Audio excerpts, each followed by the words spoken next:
Nem só de cinema, glamour e safadezas ocultas vivia Hollywood. Às vezes, mesmo suas estrelas tão endeusadas também paravam para rezar, ainda que escolhessem uma religião controversa e cercada de mortes. Este é o Sociocrônica e nós vamos conhecer mais um babado da antiga Hollywood. No final do século XIX, uma mulher chamada Mary Baker Eddy escorregou e caiu num caminho de gelo, ficando gravemente ferida. Como se já não bastasse, ela era famosa por uma saúde bastante frágil, que nenhum remédio ou médico dava jeito. Depois dessa queda, que provocou ferimentos internos e muito mais sofrimento, Mary Eddy desistiu de qualquer tratamento, pegou sua Bíblia e, segundo ela, só com suas orações se curou em poucos dias. Verdade ou não, aquilo foi o suficiente para Mary Eddy fundar a própria religião, a qual, quase ironicamente, ela nomeou de ciência cristã. Cristã, pois se baseava na própria Bíblia, e ciência porque para Mary a morte seria uma ilusão. E qualquer tipo de cura podia ser muito bem obtida só através de Jesus, desde curas físicas e mentais a relacionamentos e carreira. E para a Mary Eddy, a realidade era algo puramente espiritual, podendo ser moldada pela fé e pelo pensamento. Deus seria uma fusão de verdade, espírito, alma, amor, e tudo isso para ela se configurava como uma ciência. E foi assim que surgiu uma das religiões mais controversas da atualidade. Após muita polêmica inicial, esse novo movimento pegou e aos poucos se espalhou. Quando a Mary Eddy morreu em dezembro de 1910, aos 89 anos, muitos especularam que a sua religião chegaria ao fim, já que ela foi banida em vários lugares, processada e perseguida. Mas não. A ciência cristã se sustentou e ainda conquistou um lugarzinho em especial e famoso chamado Hollywood. E uma das primeiras estrelas convertidas foi ninguém menos que Mary Pickford, a primeira queridinha da América, lá do cinema mudo. Nascida de pai metodista e mãe católica, Pickford foi batizada em ambas, mas criada como católica. Após a morte da mãe, porém, a atriz não encontrou consolo em nenhuma dessas religiões, e foi aí que se converteu à ciência cristã. Não só isso, Pickford se tornou uma grande pregadora dessa fé, até lançando um livro intitulado Why Not Try God? Por que não experimentar Deus? Em tradução livre, lá em 1934. Pickford misturou a sabedoria da ciência cristã com seu próprio testemunho pessoal de cura, a fim de ajudar outras pessoas em crises parecidas, e esse livro vendeu mais de 50 mil cópias. Isso provou não só a resistência daquela nova religião, como seu apelo com os famosos. Porém, foi nos anos 30 que a ciência cristã quase se envolveu em seu primeiro escândalo de celebridades, pois teria causado a morte da primeira loira fatal de Hollywood, Jean Harlow. Jean Harlow faleceu com apenas 26 anos, em junho de 1937, de insuficiência renal. Embora sua morte tenha sido vista como precoce, a atriz na verdade passou meses sofrendo com os sintomas maltratados. Aquilo deu margem para que a imprensa insinuasse que a morte da atriz era culpa de sua própria mãe, uma devota da ciência cristã. Isso porque já era de conhecimento geral que os devotos dessa religião eram muitas vezes proibidos de procurar ajuda médica e aconselhados a se curar só na base da fé e da oração, mesmo em se tratando de casos graves. Só que no caso de Jean Harlow, a coisa era para vender revista mesmo, já que naquele tempo não havia os tratamentos adequados para o problema de insuficiência renal. E vários relatos confirmam que a Jean Harlow foi auxiliada por médicos e 3 enfermeiras particulares 24 horas por dia. Afinal, ela era estrela de seu estúdio mais rentável que Greta Garbo e Joan Crawford. Ginger Rogers, por outro lado, chegou muito bem até os 83 anos, mesmo sendo extremamente fiel à ciência cristã. Isso porque, pouco antes de fazer 1 aninho, ela foi sequestrada pelo próprio pai, e no desespero sua mãe descobriu essa religião e se agarrou a ela. Assim, a atriz e dançarina cresceu devota à fé metafísica, que confortou sua mãe, tanto que ela mesma disse que cresceu se sentindo excluída, por ser a única criança dos amigos que não tomou tomava vacina. Mas, se a Ginger Rogers escapou das doenças infantis mortais da época, ela não se livrou das verrugas que brotavam nas costas das suas mãos. Ainda criança, ela tentou cortar batatas e enterrar os pedacinhos na lua nova, depois que um amigo lhe contou que isso fazia as verrugas sumirem. Mas nada funcionou. Eis que bastou uma conversa com a conselheira religiosa da mãe dela, algumas orações e no dia seguinte todas as verrugas simplesmente caíram. O milagre foi tão intenso que a Ginger Rogers mais tarde repetiu o feito, agora com o seu marido, o também ator Jack Briggs. Depois de ingressá-lo na ciência cristã, Ginger contou que certa noite Jack soltou um berro que a assustou, mas não era nada grave, apenas todas as verrugas do pé do homem tinham sumido, como se nunca tivessem existido. "Para onde elas foram?", dizia o marido, e Ginger, sempre devota, só respondeu: "Não foram a lugar nenhum, nunca existiram. A existência delas não tem embasamento. Você testemunhou o resultado das citações bíblicas." Sim, de fato, a sua autobiografia de 91, Ginger Minha História, é um grande testemunho de como a vencedora do Oscar e a companheira de dança mais famosa do Fred Astaire foi salva diversas vezes de várias doenças, do fracasso e até de uma pneumonia apenas com o poder da bendita ciência cristã. E ela não perdia a chance de converter todos aqueles que se espantavam com as suas curas rápidas. Hey sócios, uma pausa aqui rapidinho para você deixar seu like e para dizer que se você gosta do canal e deseja manter o Sociocrônica na ativa, a partir de R$5 você já pode nos ajudar através da nossa campanha de financiamento coletivo no Apoia-se. Confiram lá pelos links na descrição ou pelo QR Code na tela. Obrigado pela atenção, agora vamos lá. Joan Crawford, por sua vez, teve uma atitude reversa. Conheceu a ciência cristã nos anos 30, mas não se aprofundou tanto. Passou a vida fumando e bebendo, sendo uma alcoólatra inveterada, até o dia em que desmaiou do nada por conta da bebida e bateu o olho na quina da mesa, deixando-o fechado de tão inchado. Então, abraçou a igreja por volta de 1975 e por ela largou enfim todos os vícios. Porém, quando descobriu seu câncer, não só recusou o tratamento agressivo da época, como não quis ir nem para as casas de cura de sua religião. É esse ponto que torna a ciência cristã uma religião polêmica.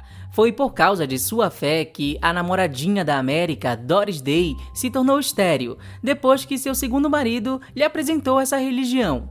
Em sua autobiografia de 76, Doris diz que existia um certo equívoco de que a ciência cristã proibia tratamentos médicos em todas as circunstâncias. Contudo, quando seu terceiro marido, o executivo de música Marty Melcher, descobriu que sofria de coração dilatado, o casal escolheu não fazer nenhum tratamento. Resultado, Marty Melcher faleceu com apenas 52 anos por causa da condição e deixou Doris com dívidas de milhões de dólares. Para completar a resistência dela a procurar tratamentos, lhe causou uma esterectomia, uma remoção do útero, aos 32 anos, impossibilitando Doris Day de ser a mãe que tanto queria e de dar um irmão ao seu único filho, Terence Melcher, fruto de uma relação abusiva com o músico Al Jordan, e que ainda faleceu primeiro que a mãe, em 2004, aos 62 anos. Não à toa, Doris deixou a ciência cristã mais tarde, voltou a ser católica, mas disse que ainda mantinha algumas crenças da religião anterior, embora preferisse minha própria religião pessoal. Bular e desistir de continuar na ciência cristã, então, não era algo incomum. Henry Fonda foi criado por uma família que evitava médicos por causa de sua crença na fé, mas assim que se tornou uma das maiores lendas do cinema clássico, se tornou agnóstico e mais tarde ateu. Nunca houve nenhuma renúncia à religião da minha parte, mas como acontece com tantas pessoas, foi um desaparecimento gradual, contou ele. Já Carol Chaney, atriz e comediante, foi a primeira a cantar Diamonds Are a Girl's Best Friend no teatro, canção que ficou icônica graças a Marilyn Monroe. Carol também cresceu numa família fiel à ciência cristã, mas consultava médicos, pois dizia que sabia separar coisas boas das coisas ruins, na sua religião. Outras que escaparam de serem pessoas que nunca tomaram vacinas foram Audrey Hepburn, Marilyn Monroe e Elizabeth Taylor, algumas das maiores lendas do cinema, cujos pais eram bastante devotos. Minha mãe escondeu o mundo de mim, pensando que estava me protegendo e me criando no estado mental saudável da ciência cristã. Nós, orgulhosamente e com sucesso, negamos a existência do mal, da crueldade, da carência e do desespero. Mas esse tempo tinha que chegar ao fim, embora eu seja grata pela força mental que incutiu em mim. Resumiu assim Elizabeth Taylor, numa entrevista de 1991. No fim, a atriz se converteu ao judaísmo, virando uma grande ativista pela causa dos judeus pelo mundo. Audrey Hepburn, quando adulta, rejeitou todo tipo de organização religiosa, embora admitisse que tinha seu tipo de fé pessoal. Marilyn, por sua vez, teve a mãe e uma tia que eram da ciência cristã, e a loira mais famosa da cultura pop até andava com seu livrinho de orações da religião na bolsinha. Foi só quando essa tia morreu em 1948 que Marilyn viu seu interesse por aquela fé diminuir. Porém, a mãe se tornou cada vez mais obcecada, a ponto de recusar remédios e pensar que queriam envenená-la quando foi internada após um colapso mental. Muitos biógrafos então teorizaram que muito da personalidade e persona de Marilyn Monroe se derivou do jeito controverso com que ela lidou com sua fé, já que, de certo modo, a ciência cristã preza por um pensamento positivo, semelhante à ideia da lei da atração, o que talvez explicaria por que seus preceitos encontraram em Hollywood um terreno tão fértil, vendido como o lugar dos sonhos, onde só tem fama, glamour e perfeição, sem feiuras.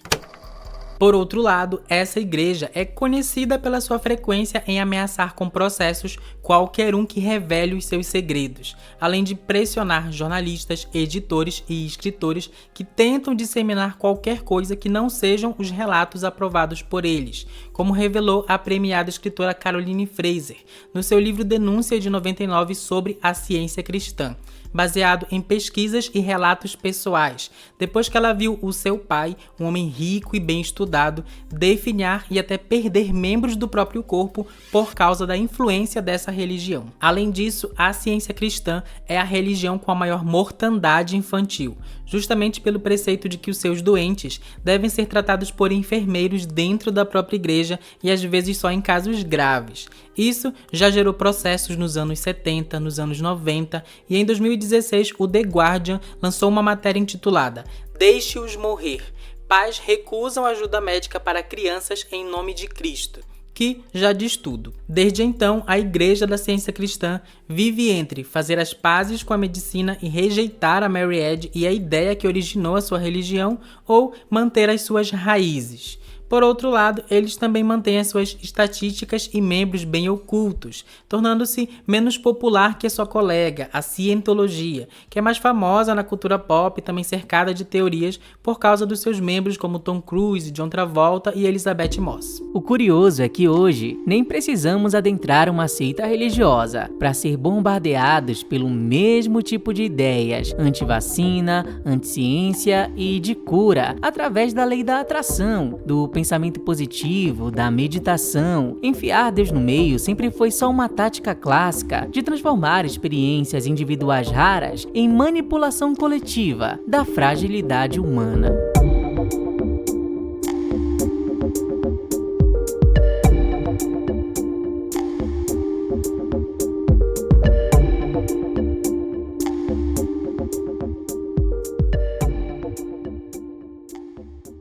Oi, sócios! Obrigado se você chegou até aqui, se der tudo certo, esse vídeo aí saiu pelo sábado, que é o pré-terceiro domingo de janeiro. Para quem não sabe, o terceiro domingo de janeiro é considerado o Dia Mundial da Religião.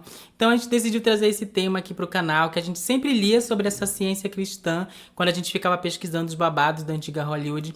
Até a gente se confundia com a cientologia. Então a gente foi pesquisar para tentar entender, descobriu essas curiosidades e trouxe aqui pro canal. Digam aí se vocês gostaram. Ela é, portanto, bem confundida com a cientologia menos popular, tanto que por isso que ela não conseguiu entrar em vários países e se espalhar tanto, porque o povo não conhece muito quais são os preceitos da ciência cristã, mas também ainda tem famosos que são seguidores e tal, devotos da ciência. Se eu não me engano, o Val Kilmer, ele é ainda até hoje um grande devoto e pregador aí da essência cristã. Então diga aí se vocês já ouviram falar, quem mais que vocês conhecem, comentem aí embaixo. E hoje, sócios, vamos voltar às origens com uma palavrinha básica aqui para ajudar a engajar esse vídeo, que vai ser Oi Sócios. Manda aí um Oi Sócios pra gente ficar de olho e dar um amei. E também não esqueçam de deixar o like para ajudar a recomendar esse vídeo. Pelo amor de Deus, sócios, não esqueçam do like também. E caso queira contribuir com o canal, a gente tem o nosso Pix e tem um botão Valeu, onde você pode ajudar só nesse vídeo em específico. Temos também o Seja Membro, temos também o nosso Apoia-se, onde a partir de R$5 você também pode estar ajudando a fortalecer aqui o canal Sociocrônica. Muito obrigado de verdade por fazerem tudo isso possível e até o próximo conteúdo. Tchau!